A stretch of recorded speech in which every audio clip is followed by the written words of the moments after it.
Meus irmãos, boa noite. A paz do Senhor a todos. Espero que vocês estejam bem. Estamos aí hoje na última aula da nossa matéria de livros históricos, né? Vamos iniciar hoje na página 255, dando então praticamente não, né? Encerrando esta disciplina, né? Que iniciou. Deixa eu achar aqui na página que nós iniciamos, né?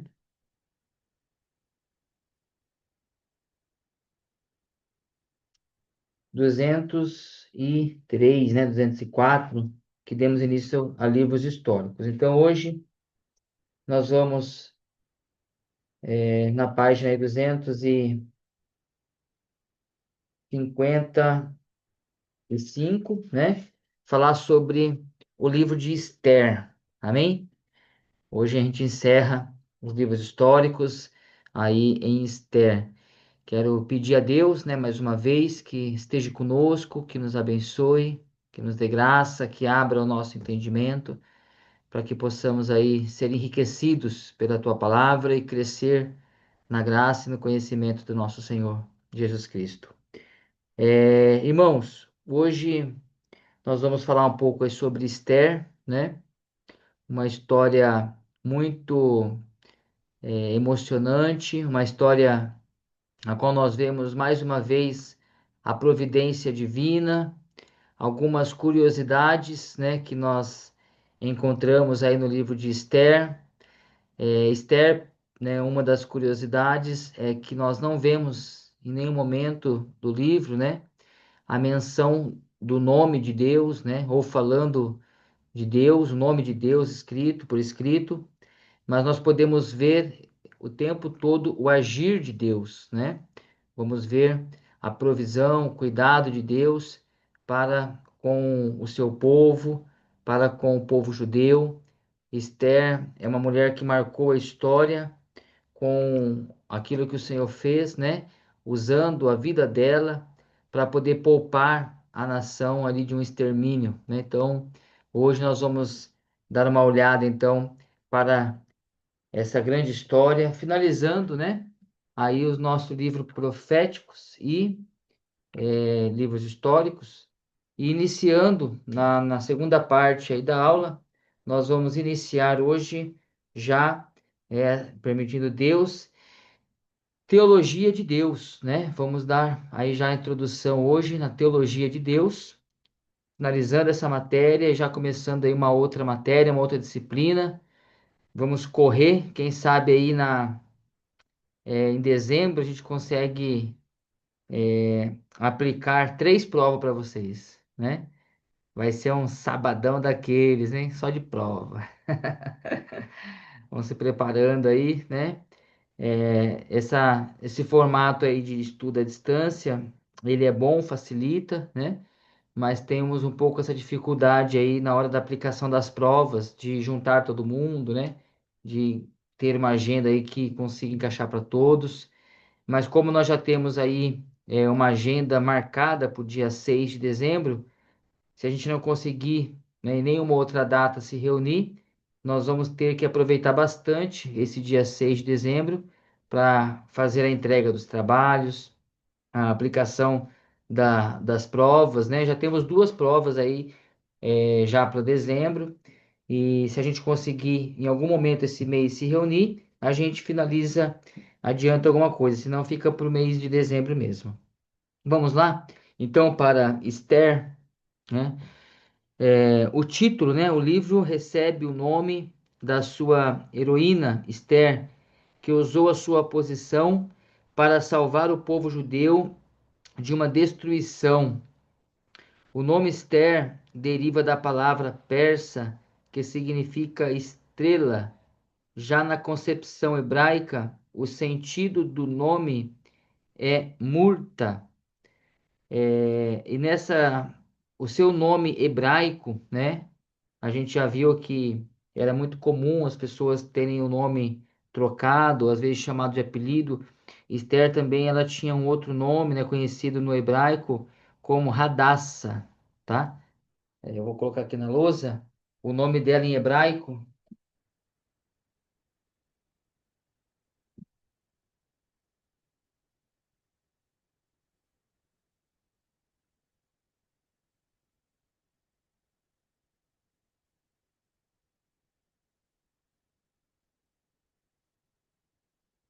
Hadassah, tá? Então, nós temos aí também essa informação do nome, né, de Esther. Autor, ainda que não identifiquemos a autoria do livro, provavelmente ele deve ter usado fontes do período e o uso dos arquivos reais, né? A teoria de que Mordecai seja o autor está relacionado à figura protagonista da história, mas não se pode desprezar outra teoria de que o autor seja do período dos Macabeus, século II, primeiro, por seu estilo linguístico. Então, mais uma vez, né? Mais um livro aí que nós não temos a identificação da autoria. Algumas até identificam aí, ou algumas teorias dão aí a autoria, né? A Mordecai, né? Ou Mardoqueu, que é o mesmo, a mesma pessoa, né? Algumas traduções está Mordecai, outras está Mardoqueu, mas se trata da mesma pessoa. É, alguns, então, dá a autoria a esse judeu aí, né? A Mordecai. Vamos lá, data. O cenário é do século V a.C., do reinado persa, Assuero, identificado como Xerxes, né, Xerxes, como também pode ter sido escrito em meados do século II e I antes de Cristo, com os Macabeus.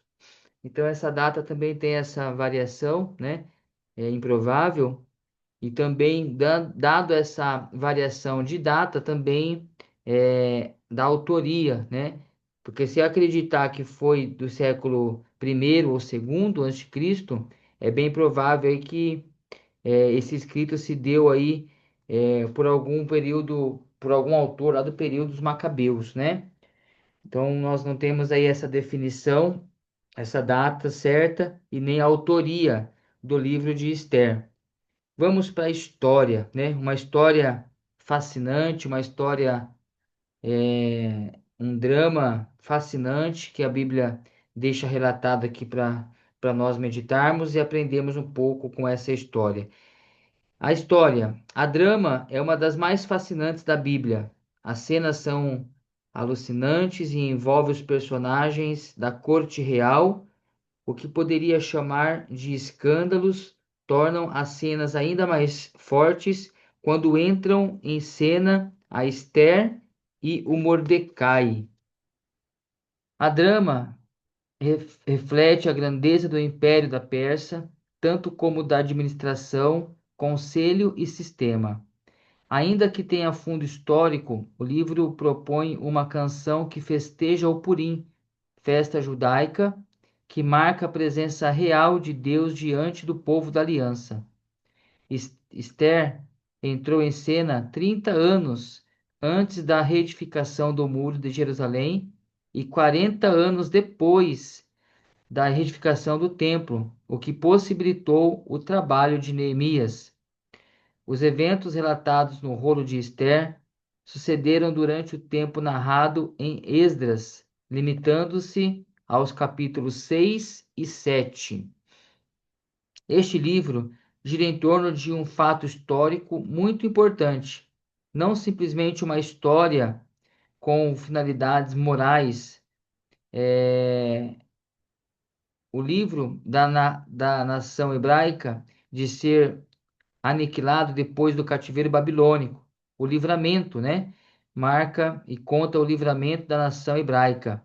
Assim como Deus salvou o seu povo de Faraó, ele livrou Israel das mãos malvadas de Ramã, né?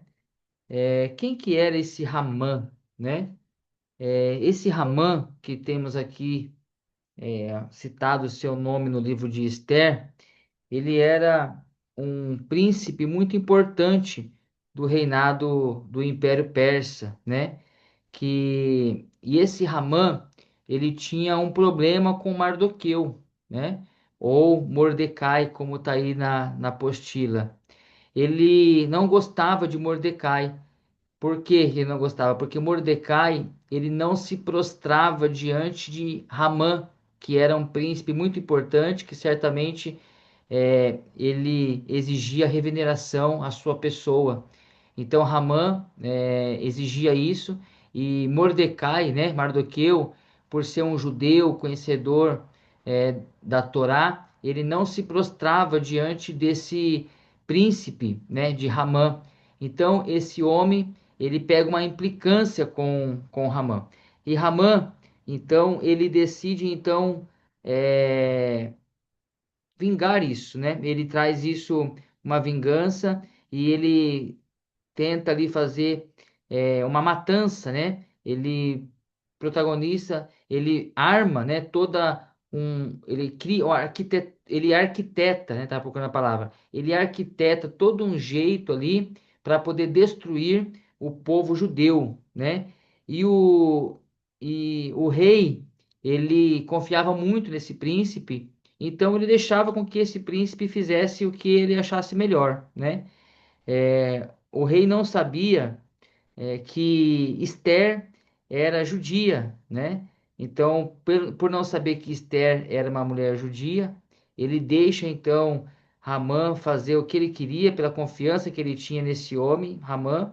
Então, Ramã, ele marcou uma data e ele se preparou para o dia dessa matança, né? Então, esse príncipe muito importante aí do reinado persa, ele marca então a história e ele entra, né, nesse drama, nessa história como grande inimigo, como grande vilão.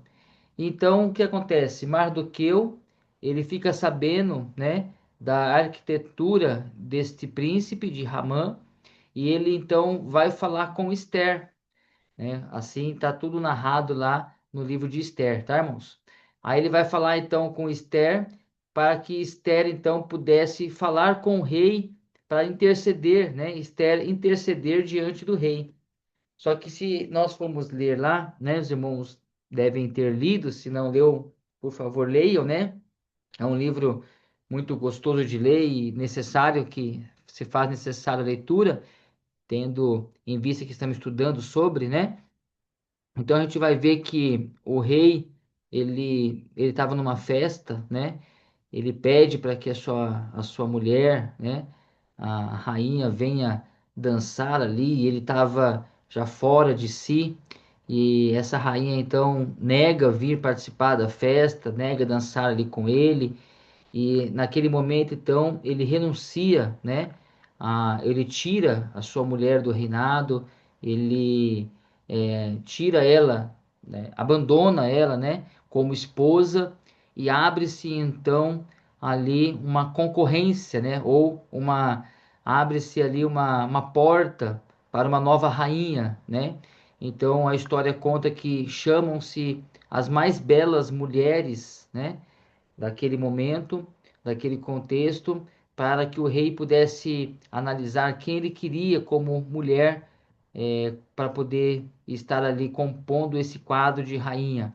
Então, entra Esther, né, uma judia, a qual tinha uma beleza certamente muito superior às demais, chama a atenção do rei. Então o rei casa-se, né, com Esther, Esther vira rainha. E nesse momento que Mardoqueu então vai falar para ela sobre esse plano de aniquilar o povo judeu, ela por ser uma judia, né? E ela era prima de Mardoqueu, tá? Não sei se eu falei, mas ela era prima de Mardoqueu. Então, Mardoqueu vai falar com a sua prima, com Esther, que agora faz parte do reinado, né? Está ali no palácio, e ela não acha jeito, porque não era comum, né? Apesar dela ser mulher, mas tinha toda todo um rito para poder chegar até o rei. Então ela se prepara, ela fica ali um tempo, até que ela consegue chegar no rei e ela relata ali o que está acontecendo. Então nós vemos nesse momento a intervenção de Deus, né, a intervenção divina sobre uma mulher, a qual entra num reinado que era pouco provável que ela fosse rainha, né? Mas o Senhor preparou tudo, né? O Senhor preparou a saída da rainha veste, né? Vestir, e ela sai do reinado, entra então Esther, para que o Senhor conhece, né? Nós vamos ver aqui para frente hoje, né, irmãos, sobre teologia de Deus, que Deus não está preso no tempo, né? E o Senhor, sabendo de tudo, o Senhor já prepara tudo isso, né? Fecha o coração daquela rainha para que ela pudesse negar o pedido do seu esposo então renuncia ao casamento, abre-se então ali a oportunidade de uma nova esposa, entra Esther na história, vira rainha. E por que tudo isso? Porque o Senhor tinha livramento para o povo judeu, né? Porque esse príncipe é, do aqui do reinado persa, Ramã, que era um homem mau, um homem que estava fazendo, arquitetando acabar com o povo judeu, né, por conta da rincha, da briga que ele tinha com Mordecai.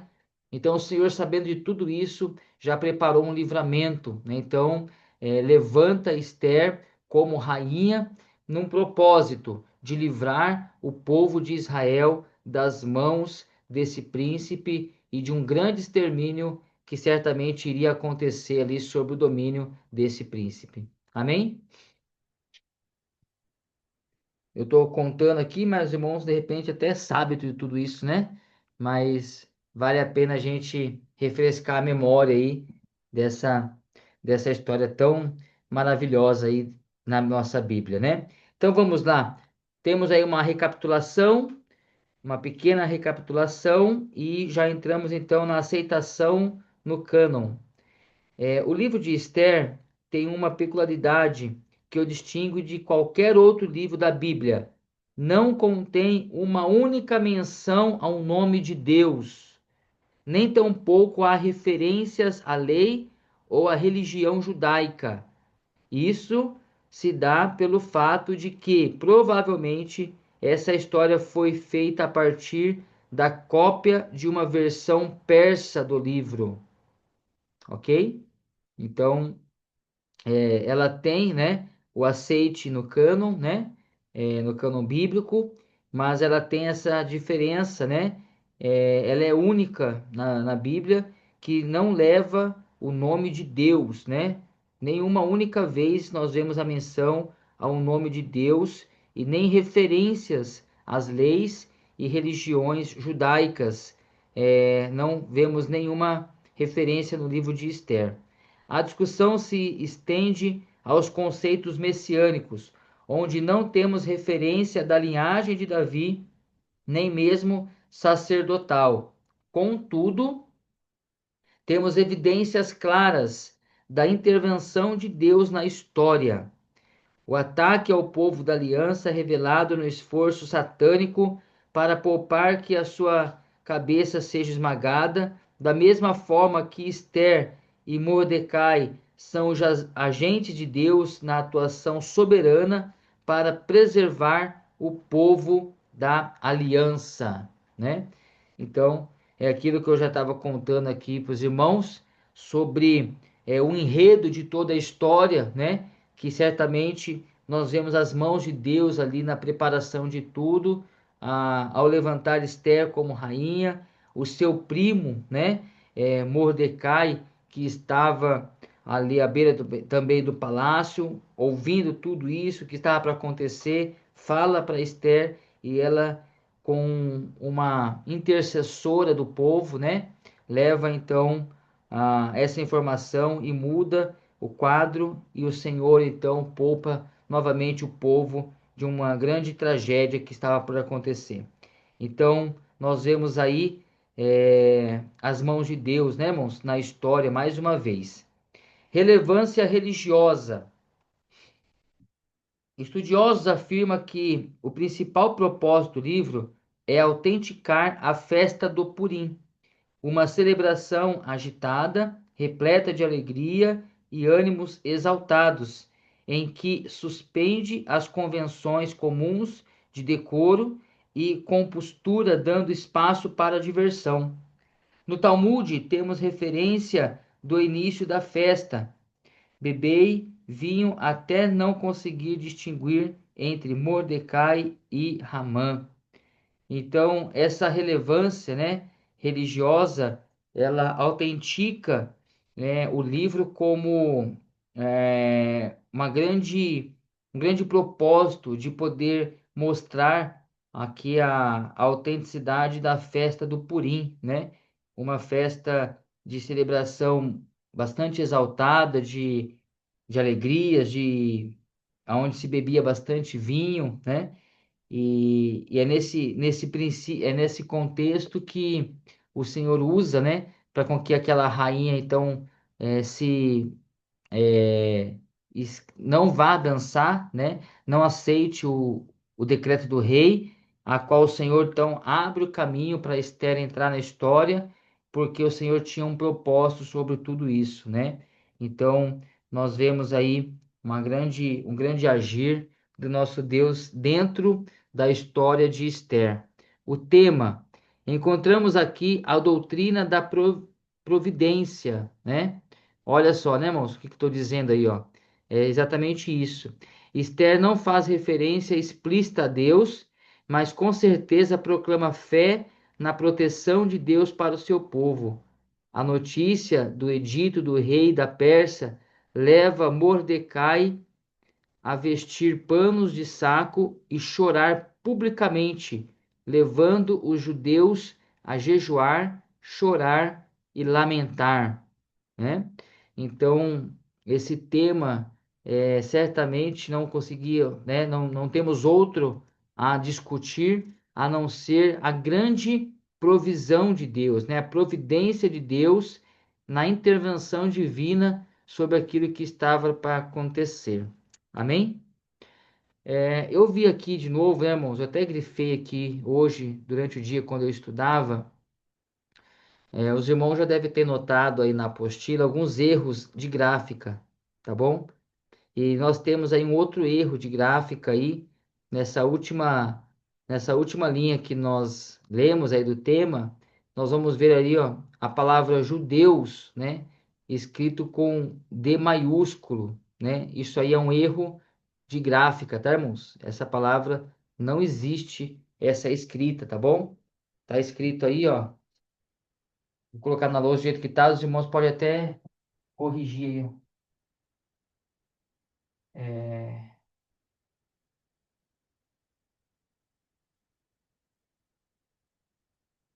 tá errado isso, tá? Com D minúsculo, né? Ó, judeus. Amém?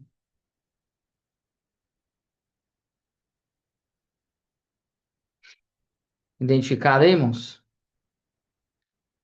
Na apostila aí, dentro desse livro Históricos, eu vi várias vezes a palavra judeus escrito dessa forma, tá escrito errado, tá bom? Não vai, não vai pensar que judeus escreve com D maiúsculo fazendo referência de Deus, porque não é, não, né? Não tem, não tem nenhuma evangeliquez nisso aí, não. É só erro mesmo, tá bom? É erro de gráfica mesmo, tá? Então, toda vez que vocês verem esse erro, pode corrigir na sua apostila, tá bom? Isso aí tá errado. Vamos lá. A estrutura,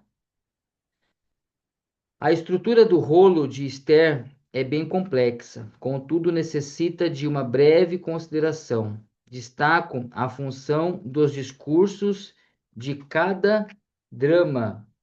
Então, é uma estrutura bem complexa, né?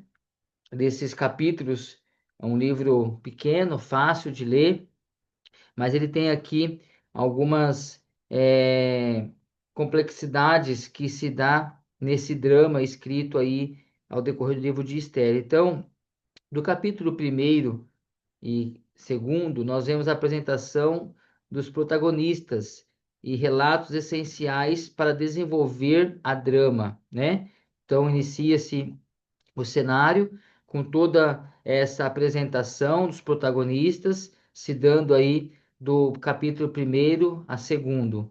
Já no capítulo 3 nós vemos aí o estímulo, né? Que na verdade tem a apresentação de um problema, e agora então no capítulo 3 nós temos o estímulo. Complicação e solução do problema se dá dos capítulos 4 até o 7, né? Então, foi dado um problema nesse drama, citado um problema no capítulo 3, houve uma complicação, há uma solução, e isso se dá então do capítulo 4 ao capítulo 7. Soluções parciais e plena do problema. Estímulo, capítulo 8 a o capítulo 9 até no verso 5. Deslance, né, o resultado de todo esse enredo, desse problema, desse drama. A instituição da festa, do capítulo 9 verso 6 até o 32. E a conclusão é o louvor a Mordecai, no capítulo 10, né? Então, o livro se dá com toda essa estrutura, é uma história fácil de compreensão, né? Na verdade, o que eu contei aqui já é um resumo praticamente do livro, né? Mas ele se dá aí nesses capítulos aí, bastante interessante, né, irmãos? A qual nós vemos essas citações. Ah, Aí na sua Bíblia, ó, abre lá no livro de Esther, para a gente poder finalizar a nossa fala. Ó, nós vamos ver aí, ó, Esther denunciando Ramã no capítulo 7, né? Ó, aonde no capítulo 6 a gente vê Ramã tendo que honrar Mordecai, né? Então, no capítulo 7 a gente vê a denúncia. No capítulo 8 os judeus, eles são autorizados a resistir. E aqui a gente vê a vitória do povo judeu no início do capítulo 9. O capítulo 9 ainda, a gente vê então o anúncio, né, da festa do Purim, e termina aí num pequeno capítulo 10, né? Um capítulo de poucos versos, é o capítulo 10, que é o renome de Mordecai, né? Aonde nós vemos a grandeza desse homem aí que lutou, que orou, que interviu pelo povo. Ele viu uma possibilidade, né, de uma grande tragédia acontecer na nação, e ele, sabendo que a sua prima Esther estava no palácio como rainha, ela podia fazer alguma coisa. Então, o enredo de todo esse drama se dá praticamente nesses três personagens, né? Onde Ramã, ele arquiteta uma destruição em massa aos judeus por conta de uma rincha que ele tinha com Mardoqueu. Mardoqueu, sabendo disso, então ele vai até a sua prima, que agora Esther já estava no reinado, depois de todo aquele acontecimento. Imagine se Esther não tivesse é, como rainha nesse contexto da história, né, irmãos? Então a gente vê o cuidado e a ação de Deus sobre isso, né? Então Esther entra como rainha não é por acaso. O Senhor tinha um propósito sobre isso. Então Mardoqueu, sabendo do que estava para acontecer, aciona então Esther. Esther então se prepara. Antes disso, a gente vê então Mardoqueu orando, jejuando, chorando e levando o povo a interceder, né? Porque ainda havia a possibilidade do rei não ouvir Esther, tendo em vista que Ramã era um príncipe querido do rei, né? Mas o rei, quando fica sabendo então que Esther era judia, ele não permite que isso acontece, porque o Senhor amoleceu o coração do rei, né? Então a gente vê as mãos de Deus sobre a história, mais uma vez Deus gerenciando toda a história, porque em nenhum momento da história, irmãos, de toda a história da humanidade, nem de Gênesis até o dia de hoje, Deus não perdeu o controle em nenhum momento.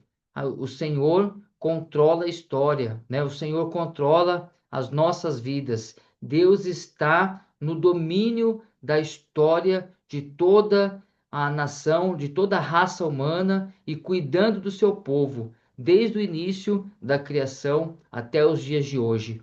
E nesse momento aqui da história, onde se levanta esse grande inimigo, Ramã, Deus já tinha um escape. Deus já tinha colocado Mordecai ali, Deus já tinha preparado com que Esther fosse rainha para poder então livrar mais uma vez o povo de Deus, o povo escolhido, de uma grande tragédia que estava sendo arquitetada ali por Ramã. Amém?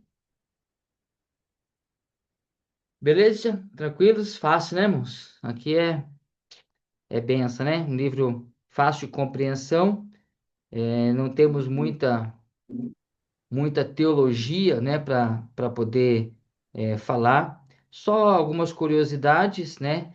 Os irmãos pegaram a correção da apostila aí que eu passei? Amém? Ok? Então, vai corrigindo aí, né, irmãos? Ao decorrer das lições que você perceber, pode ir corrigindo, tá? Eu já até avisei, tá, o Instituto sobre esse erro, tá bom? Já avisei o Instituto sobre esse erro. Uma outra coisa que eu acho que é legal vocês saberem, porque eu não sei o nível de conhecimento, né, de todos, de repente, o que eu falo aqui dá até sono em alguns, de tão, vamos dizer assim, né, cansado de ouvir tudo isso, já sabe até mais do que eu, né?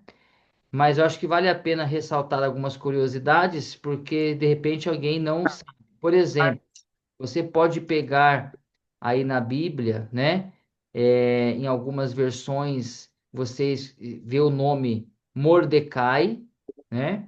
E você pode pegar também uma outra Bíblia com uma versão escrito Mardoqueu, né? Então, não tem heresia em nenhuma das Bíblias, tá? Que são é a mesma pessoa, tá bom? Só que um é o nome hebraico, né? E o outro, né, é grego. Deixa eu confirmar aqui que eu anotei isso. Mas você não precisa se preocupar com essa informação, com essa diferença, tá bom? Mardoqueu e Mordecai são os mesmos personagens. Mardoqueu é grafia em português, enquanto Mordecai, né, ele está em hebraico e é a grafia mais próxima do original, tá bom? Então Mordecai seria a grafia mais próxima do original. Mardoqueu é uma grafia em português, né? É mais comum a gente ver aí nas traduções bíblicas em português, né? Enquanto o Mordecai é uma grafia mais próxima do hebraico original, frequentemente usado em outras línguas, né? Como no inglês, por exemplo, você não acha Mardoqueu, você vai achar só Mordecai, é o mais comum de achar, tá bom? Ok? Então, eu acho que é válido, né? Essa informação para aqueles que estão iniciando aí a leitura bíblica. E de repente você tem uma Bíblia no celular, uma Bíblia em casa, uma Bíblia no trabalho e chega lá, trocou de personagem, né? Não trocou, não, é o mesmo, tá bom? Né? Só tem essa diferença aí. Tudo bem, meus queridos? Por aqui? Amém? Então nós encerramos, né, o livro de Esther, dando também por encerrado o nosso tópico livros históricos, né? Ou livros proféticos aí. Terminamos hoje livros históricos, finalizamos. É uma matéria bem com bastante informação, né? Com bastante escrita, bastante leitura, né? Então esteja atentos aí que vai estar fresquinho na memória para a prova que nós vamos ter aí, né? Façam o trabalhinho que eu já passei para poder ajudar na nota, que vai ser bom aí para vocês.